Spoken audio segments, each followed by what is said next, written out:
quebra de maldições, né? É um assunto que às vezes dá assim, ai meu Deus, que medo, né? Falar de maldição, né? Parece filme de terror. Mas a gente vai falar sobre a importância de você ser uma alma livre. O que é ser uma alma livre? O que é liberdade?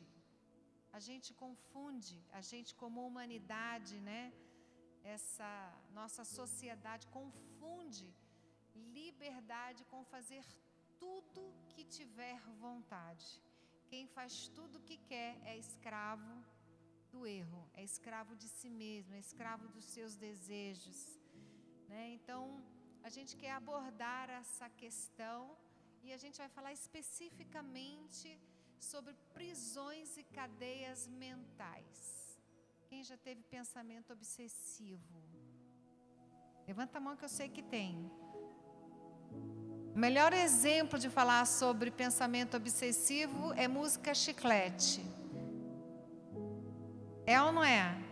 Aquela música que entra na tua cabeça e geralmente é uma música horrível e aquele refrão fica na sua cabeça te martelando e você, quando vê, está cantando aquela canção, fazendo até uma dancinha e fala, meu Deus, o que está acontecendo comigo?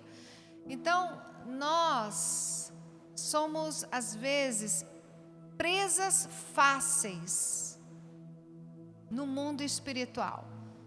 A primeira coisa que eu quero falar nessa noite, porque eu vou falar, o pastor Mário vai falar, e a gente vai fazer uma oração, várias orações, onde você será colocado em liberdade. Amém? E a primeira coisa que eu quero falar é que o mundo que você não vê é mais real do que o mundo que você vê. Tudo que você vê, que está no visível, vai passar. A Bíblia explica que o céu e a terra passarão, mas as palavras de Deus não hão de passar. A terra, o universo, ele tem uma finitude. Nós estamos há muito tempo dentro do universo, dentro de uma criação, mas tudo tem um tempo de durabilidade. O que está fora do tempo, por assim dizer, de uma forma grosseira, porque eu não sou cientista, explicando, é que a única coisa que é eterna é a eternidade que Deus oferece. Jesus, ele é a vida eterna. Quem tem o Filho tem a vida eterna. Quem tem o Filho tem o Pai. Então, aquilo que você não vê é o que vai para sempre. Você pode ser poderosíssimo na terra, mas você não vai levar nada para o reino de Deus. Tudo que você tem, fica. Você pode ter herdeiros. E o que você tem pode durar muito. Netos, bisnetos, né? Você pode até ter um nome importante, mas isso não te dá acesso à eternidade do reino de Deus. Então a igreja, ela é um candelabro de ouro. E eu, como anjo da igreja, como pastor da igreja, eu preciso avisar que a vida é mais do que comida e bebida. A vida é mais do que você vê. E a coisa mais importante é você entender que a tua vida tem uma história espiritual. Existem os bastidores do mundo visível, que é o mundo invisível, que é outra dimensão, a dimensão do espírito, aonde não existe o tempo corrido como nós conhecemos. E a maldição, você precisa refletir por onde começa o mal na minha vida. O que é o mal? Olha para a sua vida, olha para a vida dos teus pais e veja quais são os processos que têm se repetido. droga, divórcio, prostituição, o de sempre, que aflige a humanidade, doenças repetitivas, né? Hoje eu estava numa consulta e a médica perguntou para mim se na minha casa havia casos, né? Quais são os casos que existem na sua família? Será que você precisa passar isso adiante para os seus filhos? Será que você pode pôr um fim no sofrimento, na sua vida? Quais são os pensamentos que você tem que te prendem num padrão de vida que estão fazendo você, a sua mulher e os seus filhos sofrerem? Isso é maldição. Então, o que é maldição? É tudo aquilo que se torna repetitivo na sua vida, de padrão, que te escraviza, que te faz infeliz, que rouba a tua paz, que tira o teu bem-estar. Sabe aquela coisa que você fala assim: eu jamais vou fazer isso que meu pai fez? Você já disse isso? Ah, eu jamais farei isso que minha mãe fez. Você já disse isso? Aí você foi e fez. Por que você fez? O apóstolo Paulo, o grande apóstolo Paulo, ele disse assim: o mal que eu não quero fazer, eu faço. E o bem que eu quero, não consigo. Aí ele diz: maldito o homem que sou, quem me livrará do corpo dessa morte? Aí parece que é assim, é o fim, né? Aí ele vai adiante e ele diz assim: mas dou graças a Deus por Jesus Cristo que me libertou. Então, Jesus é aquele que nos liberta e nos libertou. As maldições serão quebradas hoje, porque elas já foram. Elas não serão, elas já foram. Você que precisa entrar nesse lugar de liberdade. Então, eu quero muito que você preste atenção, e eu já estarei chamando aqui o pastor Mário, e nós vamos falar coisas importantes de forma objetiva e partir para a ação de orar. Então é muito importante que você esteja atento ao que Deus vai trazer à tua memória. De repente vai vir uma memória de algo que você fala: nossa, nem lembrava disso. É porque Deus quer te dar liberdade nessa noite. Jesus, certa vez, entrou na sinagoga, ele abriu o livro, né, as escrituras, e ele leu um texto que diz assim: o Espírito do Senhor Deus está sobre mim. O Senhor me ungiu para pôr em liberdade os cativos, a proclamar liberdade, a pôr em liberdade os escravos, a curar os enfermos, a pregar, né, as boas novas. Ele falou: essa unção está sobre a minha vida. E essa unção para te pôr em liberdade está aqui nessa noite, e você precisa usufruir dela. Ah, eu tenho 20 anos de crente, querido.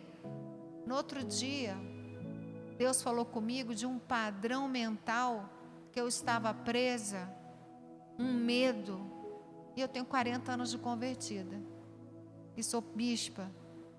Então desce do salto, amém? Os homens, né? Não sei de onde tem que descer, não é do salto, espera, né?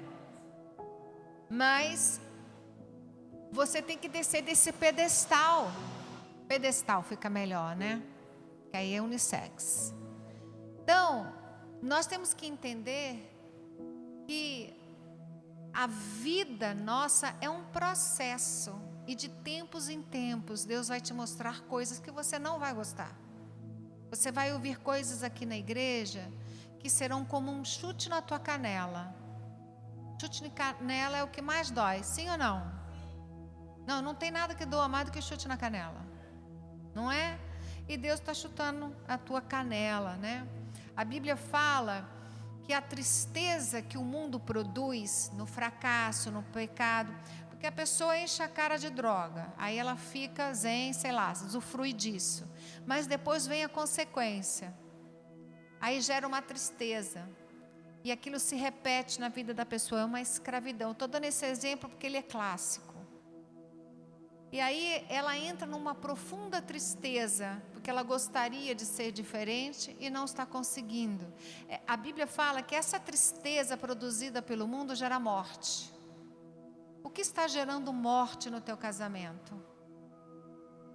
O que está gerando morte na tua vida emocional, na tua vida pessoal? O que gera morte nos teus pensamentos? Quais são os pensamentos que têm produzido morte? Talvez você não saiba, mas tudo que você sente é consequência do que você pensa. O que você pensa produz o que você sente. É que é tão rápido, é como a velocidade da luz e do som. A velocidade da luz é maior. Primeiro você vê o clarão, depois você escuta o trovão. O pensamento é a velocidade da luz. E o sentimento é a velocidade do som. A Bíblia fala que para nós termos uma vida saudável, nós precisamos ser transformados pela renovação do nosso entendimento. Romanos 12. Para que a gente possa experimentar a vontade de Deus, que é boa, perfeita e agradável. Amém? Eu quero ler um texto, apenas um texto, que está em Romanos, no livro de Romanos.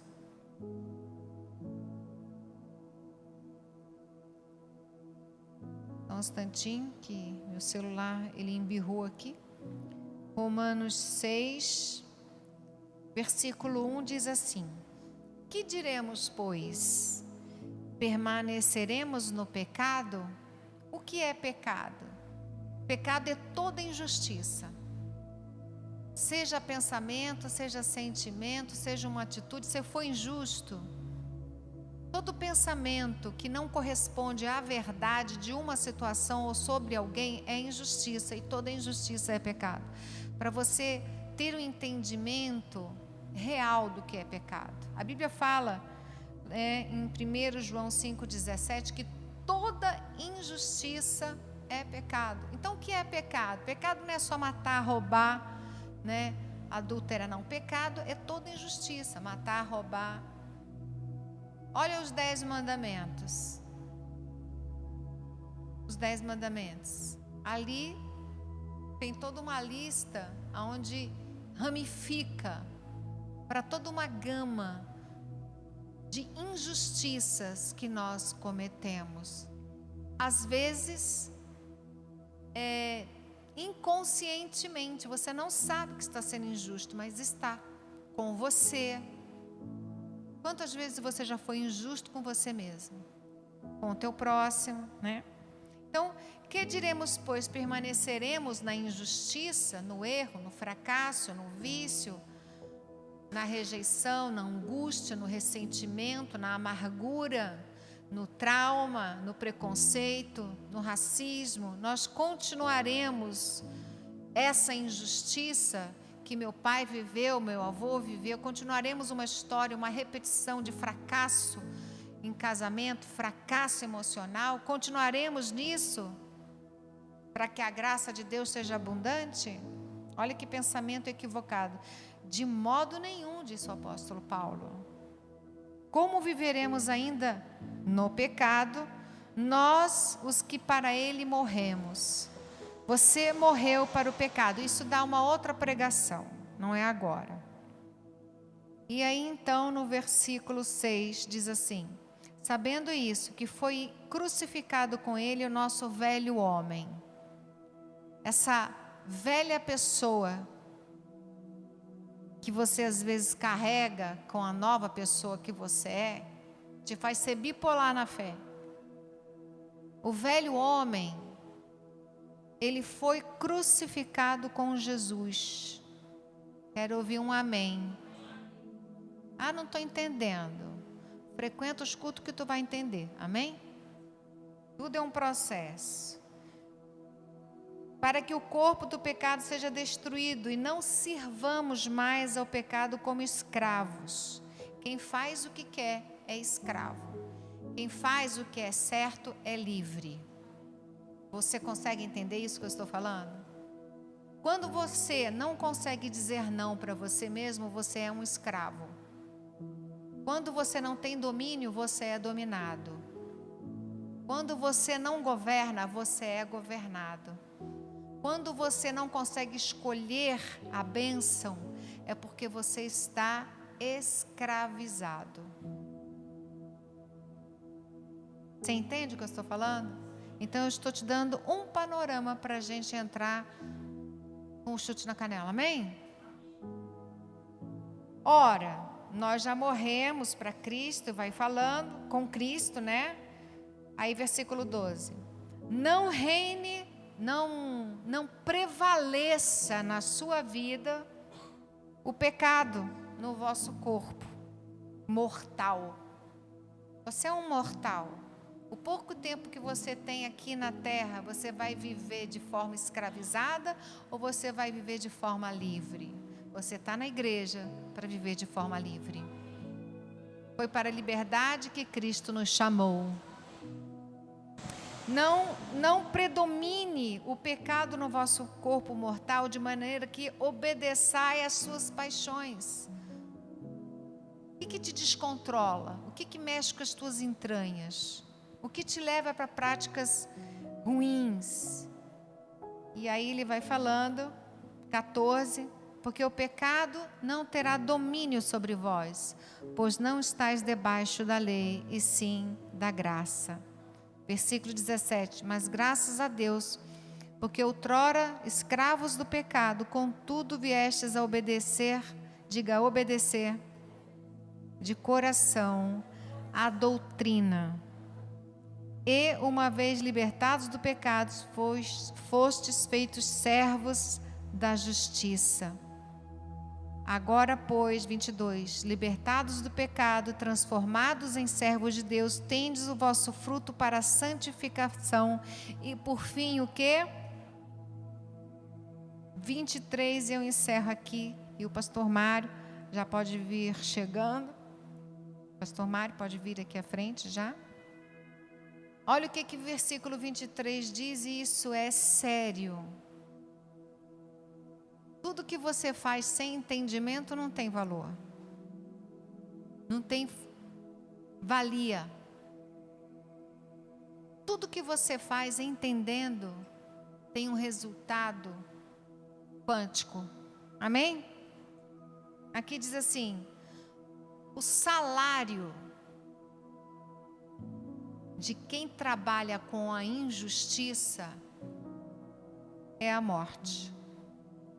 O que uma pessoa recebe quando ela vive servindo ao erro e à injustiça, à corrupção e à maldade? Ela recebe o pagamento, a morte. Mas o dom gratuito de Deus é a vida eterna em Cristo Jesus. Amém? Pastor Mário. Boa noite, igreja. É um prazer, é uma honra estar aqui com vocês. Amém? Eu sou gente boa, viu, gente? A bispa me chamou para dar o bico na canela, mas eu sou gente boa. Amém? Glória a Deus. Queridos, Paulo diz em 2 Coríntios capítulo 10, no verso 3, se puder projetar para mim aí.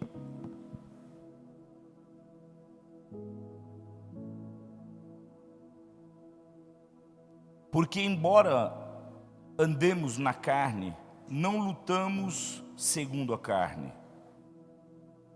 Eu e você vivemos no mundo natural, quantos dizem amém? Mas não significa que, como homens e mulheres de Deus, as nossas atitudes vão ser somente naturais.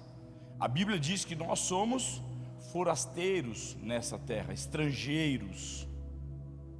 A Bíblia diz que nós somos pessoas, homens espirituais, vivendo aqui na terra. Ou seja, a expectativa de Deus é que, sendo conhecedores da verdade, quantos dizem amém? e da palavra de Deus, nós vamos ter uma vida com respostas segundo a palavra de Deus. Quantos dizem amém? Então olha só, porque mesmo andando na carne, as armas da nossa luta ou da nossa guerra não são carnais, mas poderosas em Deus para destruir fortalezas, raciocínios falaciosos, toda arrogância que se levanta contra o conhecimento de Deus, e levamos cativo todo pensamento à obediência de Cristo. Ou seja, Paulo está dizendo, existe uma guerra, existe uma luta, essa luta e essa guerra não é natural, é uma guerra espiritual. Portanto, não cabe a nós as atitudes naturais, mas sim as atitudes espirituais. E eu tenho entendido que nós estamos perdendo, para não falar que já perdemos faz algum tempo, o controle das nossas mentes e o controle dos nossos pensamentos,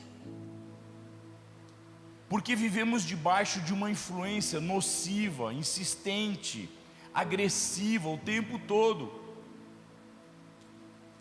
O smartphone veio acelerar esse processo daquilo que acontece nas nossas mentes, e nós estamos perdendo o controle e o governo destas coisas. Como que você sabe, pastor? Por um simples fato: quantas vezes você pega o seu telefone para ligar para alguém, para mandar um recado para alguém, mas porque tem alguém ali te chamando, ou uma mensagem que você não esperava, e você deixa de fazer o que você ia fazer e se torna refém daquilo que está sugestionado no teu smartphone? Quantos entendem o que eu estou falando? É tão simples, só que no calor do dia a dia, na efusividade do dia a dia, nós deixamos de perceber essas coisas, e elas vão se tornando cada vez mais fortes, cada vez mais intensas, e vão dominando as nossas mentes. E o que acontece com isso?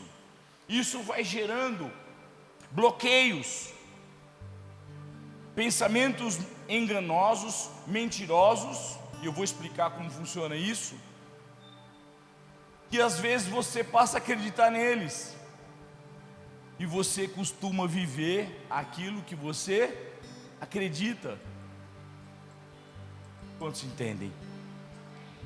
Sem querer, de uma maneira imperceptível, nós estamos sendo dominados, doutrinados e escravizados. Paulo já tinha percebido isso há muito tempo atrás, há muitos anos. E ele disse: essa guerra é espiritual, e ela acontece nas nossas mentes, gerando fortalezas, diga fortalezas, sofismas e altivez.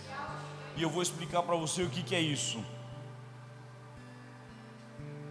É interessante nós entendermos o seguinte: às vezes pensamos enganosamente: mas eu sou cristão, eu estou na igreja, como que isso pode acontecer comigo?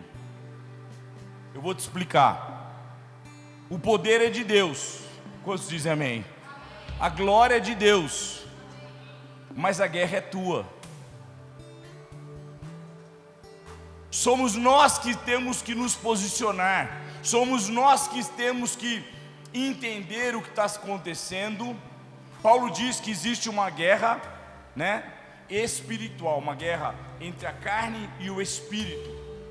A carne quer fazer as coisas fáceis, tranquilas, as coisas que são mais prazerosas, mas o correto é fazer aquilo que está na palavra de Deus. Amém? Aquilo que você nunca pensou, nem imaginou que você fosse fazer algum dia, mas de repente você se encontrou com Jesus e a tua vida mudou. Paulo cita 3 tipos de maldições que começam a cair quando eu e você somos posicionados. Levanta a sua mão direita. Sua mão direita é o sinal de autoridade. Fala: em nome de Jesus, hoje eu quero sair daqui posicionado, conforme a palavra de Deus me orienta, me ensina. Portanto, agora eu peço que o Espírito Santo de Deus possa levar cativo e obediente ao poder, à força e à unção de Deus os meus pensamentos, em nome de Jesus. Você pode dar um forte aplauso ao Senhor? O que são essas fortalezas? Falando no português, claro, é um lugar protegido, fortalecido, fortificado, usado para proteger lugares, regiões, territórios. E eu quero te dizer que na mente se formam fortalezas. Para proteger o quê?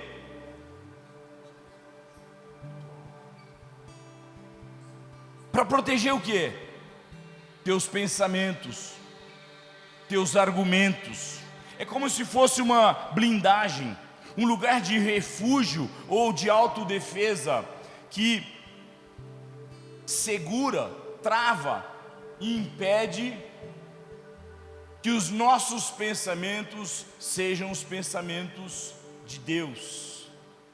Os cientistas, quero falar um pouco de ciência. Os cientistas descobriram que os nossos pensamentos ocupam um lugar físico nas nossas mentes. E todo pensamento, uma vez repetitivo, gera estruturas, fortalezas em nossas mentes, blindando, protegendo a sua maneira e a sua forma de pensar. E muitas vezes isso estabelece, valida argumentos irreais, fala misericórdia, que não são verídicos, nem nunca foram verdadeiros, mas acreditamos muito nestas coisas.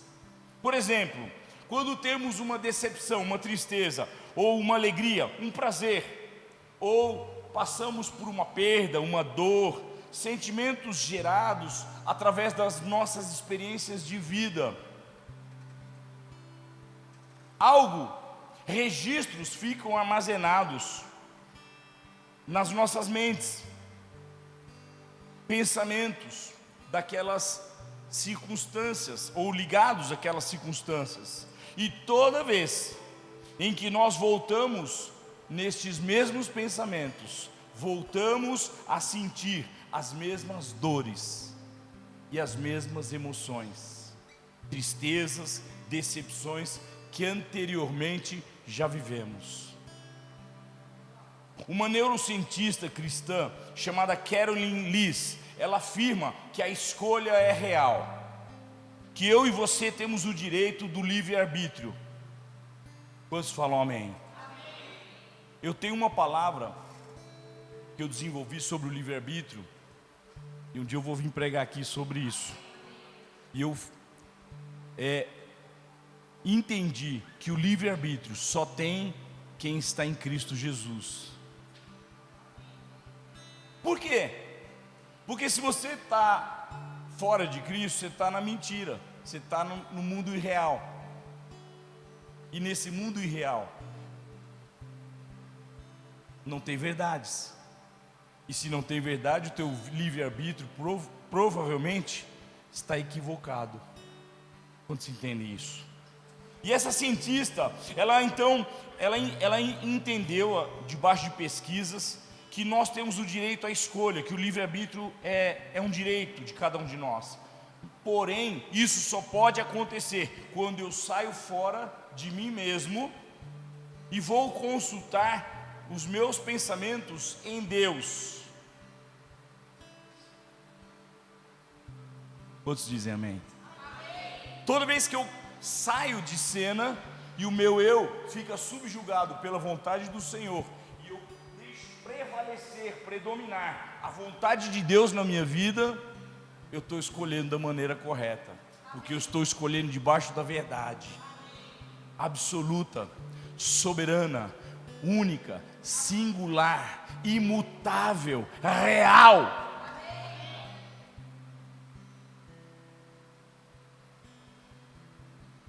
Todo pensamento tóxico, ou seja, inflamado, contaminado,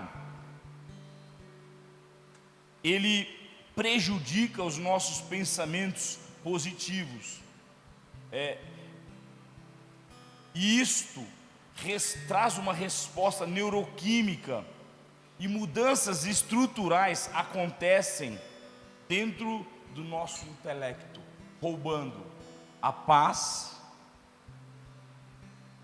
a saúde e a harmonia que nós tanto almejamos alcançar. Harmonia com a paz, com a alma, o sentimento de estar fazendo as coisas certas, andando da maneira certa, porque fortalezas são geradas nas nossas mentes. Segunda maldição, sofismas. São pensamentos lógicos, porém irreais, falsos, enganosos. Apesar de serem raciocínios falsos e enganosos, eles são tão bem elaborados, tão bem construídos, tão lógicos, que eles encontram uma razão na nossa mente e trazem consigo uma afirmação de que aquilo é verdade. Por exemplo, são coisas ou situações irreais, mas que se parecem tanto com a verdade, ou transitam de forma tão clara em nossos pensamentos e tão forte, que nós acreditamos ser verdadeiros. Os sofismas são tão poderosos que eles geram as fortalezas. São os sofismas que abrem o campo na mente para gerar, alterações na mente, na mentalidade das pessoas, e bloqueios e impedimentos de raciocínio. Eles aprisionam a minha e a tua mente. E a terceira influência, ou a terceira maldição, é a altivez, é a soberba, é a arrogância, que eu não sei você, mas eu tinha antes de conhecer o Evangelho. Eu achava que eu estava acima das coisas de Deus. Deus, para quê na minha vida? Por quê? Eu tenho tudo. Nasci em berço de ouro, estudei nos melhores colégios de São Paulo, frequentei os melhores clubes. Para que Deus? Pessoas altivas são características, são extremamente generosas, porém da mesma forma arrogantes, no aspecto do conhecimento, do aprendizado da palavra de Deus. Para que eu vou aprender isso se eu não preciso disso? Eu estou resolvido. Quantos já pensaram assim como eu pensei um dia na minha vida?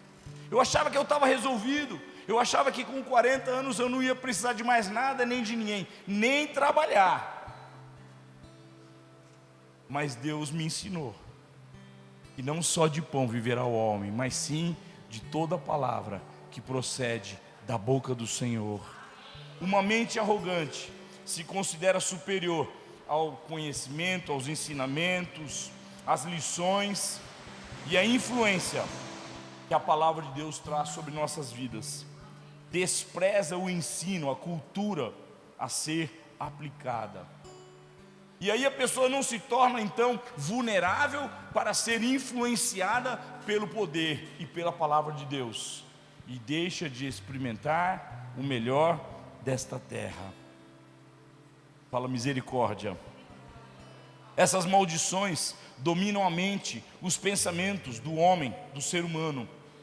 E talvez a grande interrogação ou a grande questão da noite é: pastor, eu entendi até aqui, mas e agora? O que eu faço para quebrar tudo isso? Como é que a gente vai quebrar? Como é que nós vamos sair disso tudo? Tiago capítulo 4, a partir do verso 7.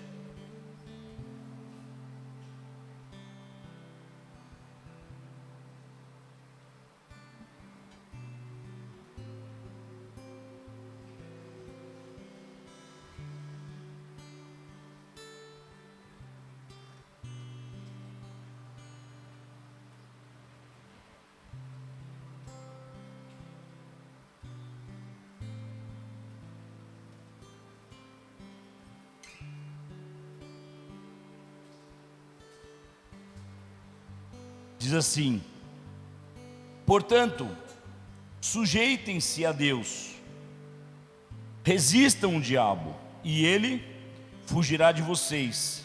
Cheguem perto de Deus, e ele se chegará a vocês.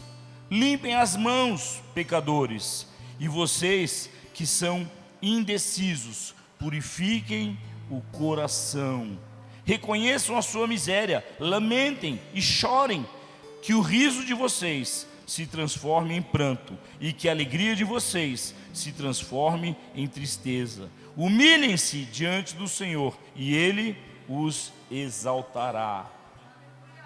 O que quer dizer isso, pastor? Sujeitar a Deus é livre-arbítrio. Passa por uma decisão, por uma escolha. Quantos dizem amém? A mudança na mente, ela é intencional. Ela não acontece por acaso.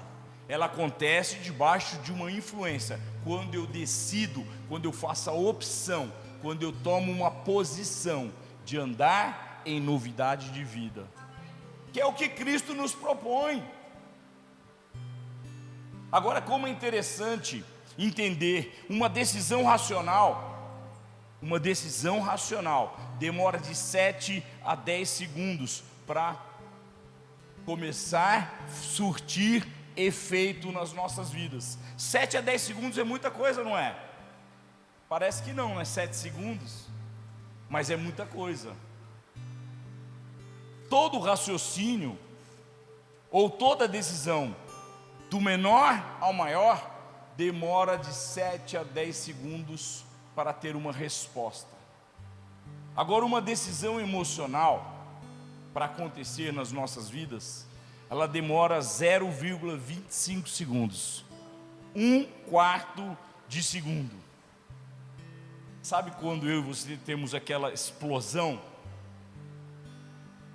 Na Sara Nossa Terra nós aprendemos uma máxima: em crise não se toma decisões, porque provavelmente você vai errar, você vai escorregar. Então, quando nós somos tocados, influenciados pelas emoções, geralmente reagimos muito mal. E qual é o resultado disso? Destruição familiar, casamentos arruinados, negócios, amizades, ministério, relacionamentos. As decisões emocionais põem muito a perder, trazem muito prejuízo às nossas vidas. E a grande questão, depois destas explosões, é que quase sempre as circunstâncias são irreparáveis. Olha como o mundo espiritual trabalha, quando ele te desestabiliza para fazer você tomar uma decisão emocional, com blindagens na sua mente, ou com sofismas, pensamentos enganosos, para que você erre e tropece. Por isso, toma cuidado com as decisões que você toma. Decida se sujeitar a Deus. Escolha entre a sua verdade e a sua vontade, sempre a verdade de Deus. Sempre. Porque ela vai te levar para o êxito, para as vitórias, para as coisas corretas. Não se entregue para as suas emoções. E toda vez que você conseguir resistir isso, você vai ter para cada batalha uma vitória. Quantos dizem amém? Resistir ao diabo é o segundo passo que eu e você precisamos ter. Negue-se a si mesmo, diz a palavra de Deus. Não faça a sua vontade. Lute contra a sua carnalidade. Lute contra aquilo que vai te levar para os buracos, as prisões espirituais que você não consegue ver, mas existem. Lute contra isso. Escolha fazer a vontade de Deus. Obedeça a palavra. Quantos dizem amém? Terceiro passo, se achegue a Deus. O que quer dizer isso, pastor?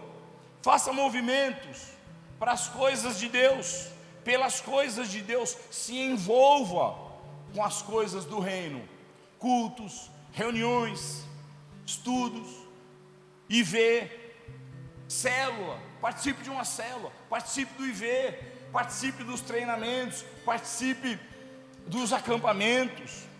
Tenha um compromisso com a novidade de vida que Deus está lhe propondo através de Jesus. Quarto passo, limpar a mão dos pecadores. Tenha atitudes claras, transparentes. Seja verdadeiro com você. Um amém. Mas eu vou continuar pregando. Alinhe a sua vida com a vontade de Deus. Alinhe a tua vida. Quinto e último passo, limpe diariamente o seu coração. E talvez isso seja a atitude mais difícil, que é onde você fica sozinho, você com Deus, e é a sua vida de oração, é o seu devocional. É a hora que ninguém está te vendo e você tem a chance de errar, de escolher o errado, mas você escolhe o certo, porque você quer a glória de Deus sobre a tua vida, sobre a tua casa, sobre a tua família, sobre os teus negócios. Abra o teu coração para Ele, seja verdadeiro, busque a intimidade com o Senhor. A palavra de Deus diz que a intimidade do Senhor é para aqueles que o amam e o buscam.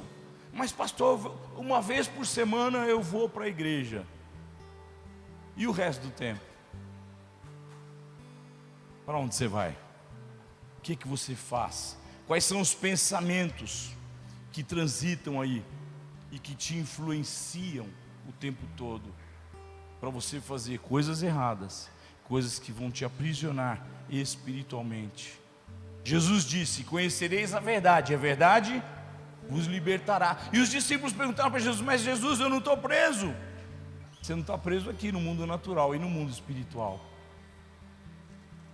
O homem é formado de corpo, alma e espírito, e precisamos cuidar das 3 áreas das nossas vidas, para que possamos ser verdadeiramente livres. Quantos querem liberdade? Vamos ficar de pé e vamos orar em nome de Jesus.